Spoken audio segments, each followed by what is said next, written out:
L'itinéraire incroyable d'un spectacle qui a vu le jour dans une colonie de vacances. Un show amateur qui est devenu professionnel il y a 20 ans et qui s'est joué sur les plus belles scènes françaises, y compris l'Olympia. C'est le sel et le miel qui est le retour sur les planches. Exactement, et ça va se jouer en Israël pour la première fois et en hébreu. Ce sera à partir du 31 octobre prochain et c'est une sorte de retour aux sources pour cette comédie musicale qui raconte tout simplement l'histoire du peuple juif jusqu'à son retour sur la terre d'Israël. Sandy Fortis. 20 ans après ses débuts sur les planches parisiennes et un passage en Israël pour sa version anglaise, Le sel et le miel est de retour. Cette fois, elle sera jouée en hébreu pour le public israélien. La comédie musicale raconte l'histoire du peuple juif, de l'étoile jaune à l'étoile bleue, des différentes persécutions vécues depuis Nabuchodonosor, mais notamment la Shoah, jusqu'à l'arrivée en terre d'Israël. Une histoire qui, selon les artistes qui se produiront sur scène, ne peut que toucher le public local. Je suis sûr que le public israélien va aimer. J'espère qu'ils vont être touchés dans leur cœur et dans leur tripes. Je viens d'une famille qui a vécu la Shoah, donc c'est très émouvant de faire partie de ce projet qui raconte cette histoire. Et Yair Steinman fait partie des premiers artistes à avoir été choisis pour intégrer la troupe. Elle a enregistré le tout premier single du show avec la star israélienne Tzachi Halevi.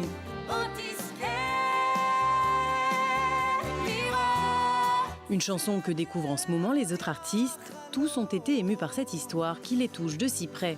C'est comme une comédie musicale de Broadway, mais sur notre histoire. Ça ne parle pas de Chicago ou de cabaret, mais de l'histoire d'Israël. On ne peut qu'être touché. Une histoire que les Israéliens ont pourtant parfois tendance à oublier. C'est un sujet dont on ne parle plus beaucoup, il faut le faire revivre. Il faut en reparler de temps en temps, au moins dans notre pays, parce que c'est un point de repère de notre histoire. Rappeler un peu au peuple d'Israël qu'on a de la chance d'être ici aujourd'hui. Exactement.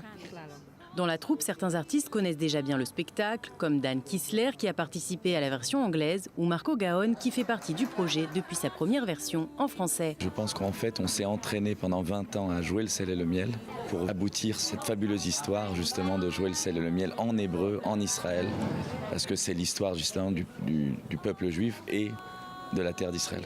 Pour son co-créateur et metteur en scène, cette version en hébreu est un aboutissement, un rêve devenu réalité.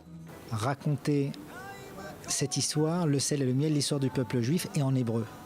Et alors, en hébreu et aux Israéliens en plus. Plus qu'un souhait, je pense à un rêve avec Laurent Mentata que nous avions au tout début, mais qui nous paraissait juste inaccessible. Grâce à des projections à 360 degrés dans la salle, les spectateurs se sentiront en immersion totale. Ils vont prendre l'émotion en live, et on va juste se rappeler que nous sommes des survivants encore, et 70 ans, c'est rien. On a besoin de se rappeler combien Israël est extraordinaire, combien le sionisme est une success story incroyable qu'on oublie, et on ferait bien de se le rappeler. Se le rappeler et le rappeler aux autres résonne comme une mission pour certains membres de la troupe. Pour moi, c'est comme compléter un maillon de la chaîne. J'étais soldat pendant l'opération Bordure Protectrice et là, avec ce spectacle, je me sens un peu comme un messager. Expliquer aux jeunes, autrement que dans les cours d'histoire, qu'on a de la chance d'être là, d'avoir un pays, parce que c'était pas gagné.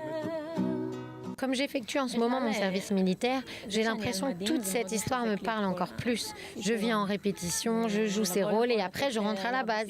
C'est une situation assez particulière. Lior et Daniel sont tous deux issus de la télé-réalité. Ils sont beaucoup suivis par les adolescents sur les réseaux sociaux et espèrent ainsi atteindre les jeunes Israéliens pour leur faire découvrir ou redécouvrir cette histoire, leur histoire.